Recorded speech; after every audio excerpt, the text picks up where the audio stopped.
நிறைய டிப்ஸ் எல்லாம் சொல்லியிருக்கேன். எங்கள் ஊர் திருவிழா வேறு வருது, ஸ்கிப் பண்ணாமல் பாருங்கள் எப்படி இது பண்ணுவோம் அப்படின்ட்டு. இன்றைக்கி வந்து வெயிட் பார்த்திங்கன்னா 93,750 இருந்தேன். அப்புறம் வந்து இது வந்து என்னோடய கணவர் வந்து எடுத்து கொடுத்த ட்ரெஸ்ஸு. ரொம்ப நாள் பத்தாமையே இருந்துச்சு. இன்றைக்கி வந்து நான் வெயிட் குறைச்சிட்டேன்னா, ஐயோ ஜாலி வெயிட் குறைச்சிருக்கே, என்னோடய ட்ரெஸ் பற்றிருச்சு அப்படின்னு வந்து சந்தோஷமாக இருந்துச்சு. சரி இன்றைக்கி வந்து எங்கே போனோம் அப்படின்னா ட்ரெஸ் எடுக்க தான். தடபுடலாம் வந்து சரி நாங்கள் வந்து எப்போதும் ஓட்ஸ் கஞ்சி தானே குடிக்கிறோம், இன்றைக்கி வந்து டிஃப்ரெண்ட்டாக ஒரு லிட்டர் பாலை வாங்கி 1/2 லிட்டராக இது எடுத்துகிட்டு பாப்பாவுக்கு ஒரு 1/2 லிட்டர் வச்சுட்டு அதில் வந்து பன்னீர் செஞ்சுருவோம் அப்படின்ட்டு இதுக்கு செய்யறதுக்காகவே வாங்கி வச்ச வினிகர் 1 மாதமாக கிடந்துச்சு. சரி அதையும் எடுத்து மிக்ஸ் பண்ணி பன்னீர் தான் ரெடி பண்ணேன். வீட்டில் ஃப்ரெஷ்ஷாக பன்னீர் ரெடி பண்ணிவிட்டு அதுக்கப்புறம் வந்து சப்பாத்தி ரெடி பண்ணலாம் அப்படின்ட்டு வந்து ரெடி பண்ணிக்கிட்டு இருந்தேன். சப்பாத்தி வந்து நான் சாஃப்டாக வர்றதுக்கு வந்து ஒரு டிப்ஸு சொல்கிறேன், ஃபாலோ பண்ணிக்கோங்க.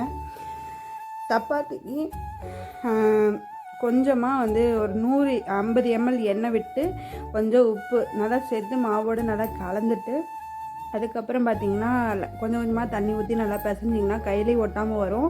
மாவு ஒரு 5 நிமிஷம் 10 நிமிஷம் ஊற விட்டிங்கனாக்கும் சூப்பராக வந்து சாஃப்டாக சப்பாத்தி வரும். நான் பிணையிற மாதிரியே பிணைங்க, அப்போ தான் வந்து சூப்பராக வந்திருக்கும். பார்த்திங்கன்னா நல்லா சாஃப்டாக ஒரு 10 நிமிஷம் ஊறினதுக்கப்புறம் தான் இது. அப்புறம் வந்து உருண்டை பிடிச்சி வச்சுட்டு ஒரு 10 நிமிஷம் ஊற வச்சுட்டு அப்புறம் வந்து பார்த்திங்கன்னா இந்த பன்னீர் ரெடி பண்ணாமே அது என்னாச்சுன்னு பார்க்குறதுக்காக பார்த்தேன். அது வந்து கோணக்கமானக்காக ஷேப்லாம் ஸ்கொயர் ஷேப்லாம் வரல, நல்லா தான் வந்துருந்துச்சுன்னா வச்சுக்கோங்களேன். ஒரு 30% நல்லா வந்துருந்துச்சு. சரின்ட்டு அதையும் கட் பண்ணி அங்கிட்ட எடுத்து வச்சுட்டு அதுக்கப்புறம் வந்து உருண்டை பிடிச்சி தேய்ச்சி ஃபஸ்ட்டு சப்பாத்தி போட்டு எடுத்துடலாம் அப்படின்ட்டு ரெடி பண்ணிக்கிட்டு இருந்தேன். அப்புறம் பார்த்திங்கன்னா சப்பாத்திலாம் ரெடி பண்ணிட்டேன். சப்பாத்திலாம் தேய்ச்சிட்டு இருக்கும்போதே அந்த கைப்பிடி சப்பாத்தி மேக்கர் வாங்கியிருந்தேன் பார்த்தியா, அந்த அடுப்பில் வச்சு சுட்டுறது. அது வந்து லைட்டாக தோசைலாம் ஹீட் பண்ணிவிட்டு அதுக்கப்புறம் வந்து இந்த இதில் அடுப்பில் வந்து வச்சு எடுத்திங்கன்னா புசுன்னு வரும், சப்பாத்தி சூப்பராக வரும், சாஃப்டாக வரும். நான் வந்து இப்படி தான் நான் போட்டு எடுத்தேன். எல்லா சப்பாத்தியுமே சூப்பராக வந்துருந்துச்சு. அப்புறம் பார்த்திங்கன்னா எங்கள் ஊர் திருவிழா வந்து மே 20, 21, 22 டேட்டில் வருது. சூப்பராக இருக்கும். நான் வந்து விலாக் ஷேர் பண்ணுறேன், மறக்காமல் ட்ரை பண்ணி பாருங்கள். ஃப்ரீயாக இருக்கப்போ உட்காந்து ஸ்கிப் பண்ணாமல் பாருங்கள். அப்புறம் வந்து பார்த்திங்கன்னா பன்னீர் மசாலாவுக்கு கொஞ்சமாக சின்ன வெங்காயம் தக்காளி போட்டு மிக்சியில் கொஞ்சமாக முந்திரி சேர்த்து அரைச்சிக்கலாம். அப்புறம் வந்து பார்த்திங்கன்னா ஒரு கேப்சிகம் இருந்துச்சு, அந்த கேப்சிகத்தையும் பன்னீரையும் சேர்த்து லைட்டாக ஒரு நல்லெண்ணெய் ஊற்றி வரமிளகாத்தூள் அதையும் சேர்த்து நல்லா வதக்கி ஒரு தட்டில் எடுத்து வச்சிட்டேன். அதே பேனில் வந்து கொஞ்சமாக எண்ணெய் கடுகு சேர்த்து கருவேப்பிலை சேர்த்து நல்லா பொரிஞ்சதுக்கப்புறம் நம்ம அரைச்சி வச்சுருக்க இல்லையா மசாலா அதையும் சேர்த்து ஒரு பச்சை வாசனை போகிற வரைக்கும் வதக்கிட்டு கொஞ்சமாக கறி மசாலா சேர்த்து நல்லா ஒரு 10 நிமிஷம் ஒரு 5 நிமிஷம் கொதிக்க விட்டு பச்சை வாசனை போகிற வரைக்கும் வதக்குனிங்கனாக்கும் நல்லா கொதிச்சு வந்ததுக்கப்புறம் நம்ம வதக்கி வச்சுருக்கோம் இல்லையா அந்த வந்து வதக்கி வச்ச பன்னீரையும் கேப்சிகத்தையும் போட்டு சேர்த்து இது பண்ணால் பன்னீர் பட்டர் மசாலா ஒரு ஸ்லோ ஃப்ளேம்லேயே வைங்க, அப்போ தான் வந்து கிரேவி வந்து நல்லா சூப்பராக வரும். அப்புறம் வந்து பாத்திரம்லாம் நிறையா இருந்துச்சு, அதையும் இந்த வேகிற கேப்பில் அதையும் விளக்கி வச்சுட்டேன். இதுவும் ரெடி ஆகிடுச்சு. என்னோடய பாத்திரம் விளக்குற வேலையும் முடிஞ்சிச்சு. சரி பசிக்குது, ரொம்ப ரொம்ப ரொம்ப பசிச்சுதான். அப்புறம் வந்து 2 சப்பாத்தி ஆளு கொஞ்சமாக என் ஹஸ்பண்டுக்கு எனக்கும் சேர்த்து எடுத்துகிட்டு போய் சாப்பிட்டுட்டு அதுக்கப்புறம் பார்த்திங்கன்னா என்ன வேலைன்னா குளிக்கிற வேலை தான். குளிச்சுட்டு நாங்கள் வந்து திண்டுக்கல் தேனி ஆனந்தம் தான் போவோம் எப்போதும். தேனி ஆனந்தம் போய் என்ன பண்ணுறது, ஆனால் என்ன வெளில காஸ்ட்லியாக இருக்குது. பிள்ளைகளுக்கு ஒரு குழந்தை பிள்ளைக்கு 1000 ரூபாங்க ஒரு நல்ல ட்ரெஸ்ஸாக எடுக்கணும்னா சரின்ட்டு சாப்பிட்டுட்டு கிளம்பிடணும். இந்த ட்ரெஸ்ஸு இல்லை, என்னோடய ட்ரெஸ் நல்லாயிருக்கா, இது வந்து என் ஹஸ்பண்டு தான் எடுத்து கொடுத்தாங்க. இது வந்து பார்த்திங்கன்னா நான் வந்து கல்யாணம் ஆகி 2 வருஷம் ஆகுது. அப் டு டவுன் எல்லாமே எனக்கு வந்து ட்ரெஸ்ஸு கொலுசு அப்புறம் வந்து தோடு எல்லாமே என் கணவர் தான் வாங்கி தருவாங்க. எனக்கு வந்து அவர் எது வாங்கி தந்தாலுமே எனக்கு பிடிச்சிரும், அது ஏன்னு தெரியாது. ஆனால் வந்து பிடிக்கல அப்படின்லாம் ஒரு நாள் சொன்னதில்லை. அதனால் நல்லா செலக்ட் பண்ணி தருவாங்க. அப்புறம் வந்து நல்லா தேனி ஆனந்தம் ரீச் ஆகிட்டோம். பார்த்திங்கன்னா தெரியும் பாருங்கள், அப்படியே கார் நிப்பாட்டுறதுக்கோசரமே இங்கே வந்து நிறையா பெரிய பெரிய ஆளுங்களாம் வருவாங்கலான்ட்டுருக்கு. எனக்கு தோணுச்சு, நான் சொல்கிறேன். ஃபுல்லாக கார் தான், ஒரு 5 நிமிஷத்துலேயே வந்து கார் வந்து நின்றுச்சு, ஃபுல்லாக க்ரௌட் ஆகிடுச்சு. சரின்ட்டு ட்ரெஸ்ஸெல்லாம் எடுத்துகிட்டு வர வழியில் இந்த ஜாடி வந்து ரொம்ப நாளாக வாங்கணும்னு ஆசைங்க. சூப்பராக இந்த வந்து இது வந்து பார்த்திங்கன்னா பத்தி பெருத்துறது, இது வந்து பார்த்திங்கன்னா சாம்பிராணிக்கு அந்த கம்ப்யூட்டர் சாம்பிராணி பெருத்தி வைக்கிறது. இது வந்து ஒரு 4-5 ஜாடி சூப்பராக இருந்துச்சு அப்படின்னு சொல்லிட்டு மொத்தத்துக்குமே 600 வந்துருச்சு. அது வந்து ரெண்டுமே ஒரு 50-50 அந்த வந்து 50 ருபீஸ் தான் வந்துச்சு.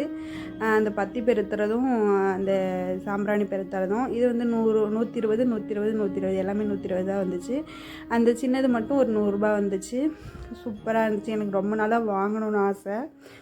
அப்புறம் வந்து பாப்பாவுக்கு இந்த ட்ரெஸ் தான் எடுத்திருந்தோம். இன்னொரு ட்ரெஸ் எடுத்திருந்தோம். அப்புறம் வந்து பார்த்திங்கன்னா இன்றைக்கி வந்து இந்த கழுகு மரம் வெட்டி தூக்கிட்டு போவாங்க. அதை வந்து நாங்கள் பார்க்கலாம் அப்படின்னு சொல்லிட்டு கொஞ்சம் தூரம் ஒரு 1/2 கிலோமீட்டர் வந்தோம்னாக்கும் சூப்பரான கிளைமேட் வேறையா, நல்லா ஒரு மழை காற்று நல்லா சூப்பராக இருந்துச்சு. எனக்கே இப்படி என்ன நம்ம ஊர் இப்படி இருக்கு, அப்படியே கொடைக்கானல் மாதிரி இருந்துச்சு. சரின்னா அங்கே ஒரு வீடு இருந்துச்சுங்க. அந்த வீட்டில் கிடாயை பார்த்திங்கன்னா கொம்பில் வந்து கைத்து ஒரு போல்ட்டு போட்டு கயிறு கட்டி மாட்டி வச்சுருக்காங்க அந்த கிடாயை. நானும் வாழ்க்கையில் இவ்வளோ பெரிய கிடாயோடு அது கொம்போடு இப்போ தான் பார்க்குறேன். அப்புறம் வந்து அந்த கழுகு மரம் இழுத்துட்டு வரதும் ரொம்ப மோஸ்ட்லி அந்த தேர் இழுப்பாங்கள சேம் அதே தான். அத்தனை பேர் பிடிச்சி இழுக்கிறாங்கன்னு கத்துறாங்க. அவ்வளோ ஒரு வைப்பாக இருந்துச்சு. நம்மளும் போய் இழுக்கலாமா அப்படின்ட்டு. ஆனால் அது சூப்பராக இருந்துச்சுங்க. நேரில் பார்க்குறதுக்கு அந்த தப்பு சவுண்டுக்கும் அந்த அந்த அடிக்கிறதுக்கு மற்றெல்லாம் சவுண்டு கேட்குறதுக்கு அப்படியே ஒரு வைப்பாக இருந்துச்சு. ஒரு பூஸ் பம்பாக இருந்துச்சுன்னே சொல்லலாம். வந்து அங்கேருந்து வரும்போதே நல்ல ஒரு அதான் சவுண்டு கேட்டிருக்கும்.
வந்து முளைப்பாரியும் போட்டு 2 நாள் ஆச்சு. நல்லா முளைச்சி வந்துருந்துச்சு. சூப்பராக இருந்துச்சு. முளைப்பாரி வந்து எவ்வளோ நாள் 5 நாளுக்குள்ளே எப்படி வந்திருக்குன்னு காட்டுறேன். ஸ்கிப் பண்ணாமல் பாருங்கள். நெக்ஸ்ட் வீடியோவில் பார்க்கலாம். பாய்.